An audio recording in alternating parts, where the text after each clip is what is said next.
We're so glad you're with us tonight as we dive into the center of the American debate about extremism, Islam, and all of us together. Diane, the national argument over that proposed Islamic center near Ground Zero has given rise to so much anger and suspicion, but also a genuine thirst for understanding. All these emails we have received, you have asked us such great, tough questions. We're going to try to tackle them. Hundreds of them from thousands of you. What does the Quran really say about violence against non-believers? Are Muslim women oppressed? And where are the moderate voices in what is now the fastest growing religion in the world? For perspective, as of tonight, there are 1.5 billion Muslims on this earth, and that's 20% of the population. Christianity, still the largest religion, 33%. And that's certainly the case, of course, here in America. 165 million Protestants in this country, 68 million Catholics, only about 5 to 6 million Jews. But the smallest group there, only 2 to 3 million American Muslims of all different sorts. And as we start, we want to say that we know that this topic is so deep, we cannot possibly cover it all in 1 hour. And we remind you that on Sunday, ABC News will weigh in again, a town meeting with Christiane Amanpour. But let's begin now with some basic questions about Islam as viewed across the divide.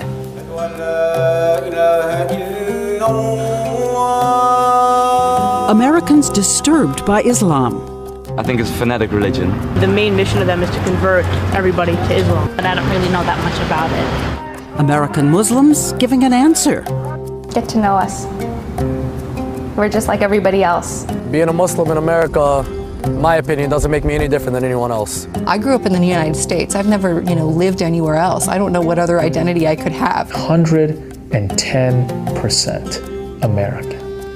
But the fact is, nearly 3/4 of Americans say they don't really know anyone who's Muslim, nor have they asked what Islam really is. So we decided to begin with what Christians might call a Sunday school lesson. If you are from God, show us a miracle. What our ordinary Muslim children in America taught about the religion founded by Muhammad. He was a good person. He was an orphan and he helped other orphans. And he always prayed. But initially, his tribe was still worshiping stones and idols, while all around him, other tribes were already practicing Christians and Jews.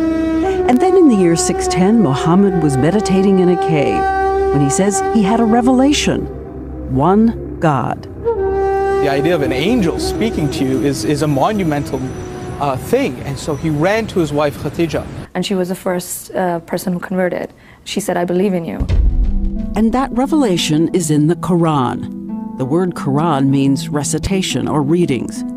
And it may surprise a lot of people that the Quran is filled with stories we all know.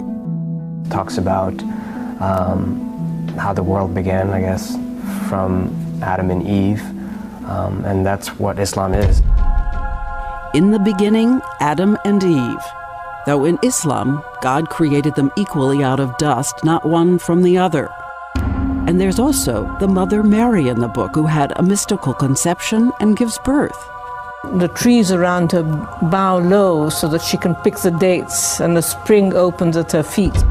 And another thing inside the Quran that wasn't mentioned by that pastor who wanted to burn the book, Terry Jones.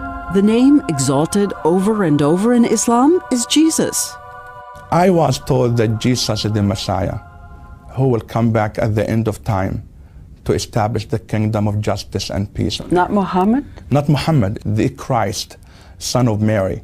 So we believe Jesus is the Messiah who will come back at the end of time to establish the kingdom of justice and peace on earth. What percentage of Muslims would say that they believe that Jesus is the Messiah? Well, you cannot be a Muslim if you don't believe Jesus is the Messiah. It's in the Quran. And until Jesus comes, in the Quran, he sits at the right hand of God.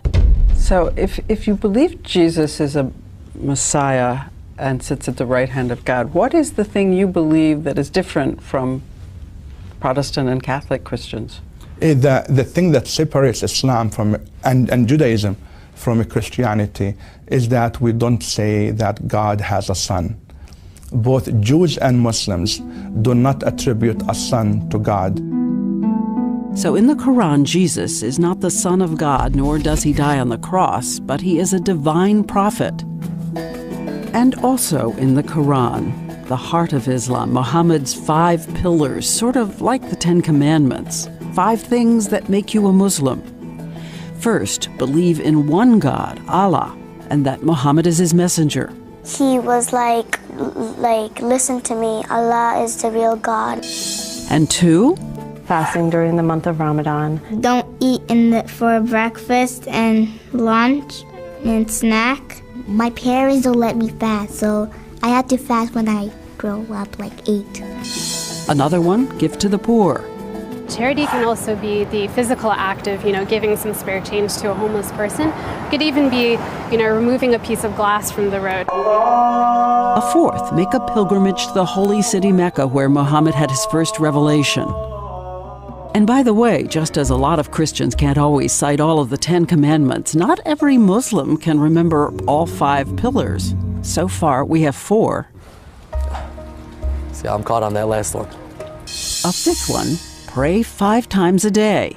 God asked us to pray as much as we can. Could be 5, it could be 3, it could be more than 5 times. No, the reality is that the vast majority of Muslims in the United States are not mosque-attending kinds of Muslims, and that's okay. We were, the equivalent of Christmas and Easter Christians. And you should know in Islam there are no drawings of Muhammad, because he said that images might become idol worship again.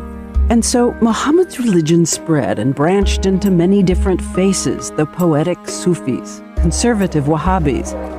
The most Muslims actually live in Asia. And there were secular branches like those in Turkey. And Muhammad said that we should all be tolerant of each other's religion. Our differences are God's mercy. And after he died, history saw the first real interfaith era. For hundreds of years, Jews, Christians, and Muslims, and atheists lived together, debated God, debated religion. In those years of enlightenment, Muslims helped create advanced math like algebra, advanced medicine like the concept of contagious disease. And by some accounts, there were Muslims in the crew, arriving in America on the Niña Pinta Santa Maria. Muslims have been in this country since Columbus. We do know that Thomas Jefferson specifically included Islam when urging protection of religious freedom. And today, the estimated more than 2 million Muslims live coast to coast. In fact, in Dearborn, Michigan, they make up 1/3 of the population. There are 4 Muslim city mayors in New Jersey alone. Miss USA is a Muslim, so are these NFL players. And as a population, according to one survey, American Muslims have twice the college degrees of the average. They make a higher income than the average, and there is this. 7,000 of U.S. military troops are Muslim, fighting around the world for the American dream. I'm a mayor of Teaneck, New Jersey. I'm in corporate finance. We have a jewelry line. American is apple pie. I want to be a teacher when I grow up. Soccer player. A scientist. I want to be a doctor. And even as we hear about vandalism and protests against mosques in America, there are already 1,900 of them rising peacefully above churches and synagogues. A beautiful new mosque is being built in my hometown, Louisville. It's all built by people of Louisville. This is physician Dr. Ammar Al-Masaki. We need to give back. So, hundreds of millions of peaceful Muslims say this is the real face of Islam.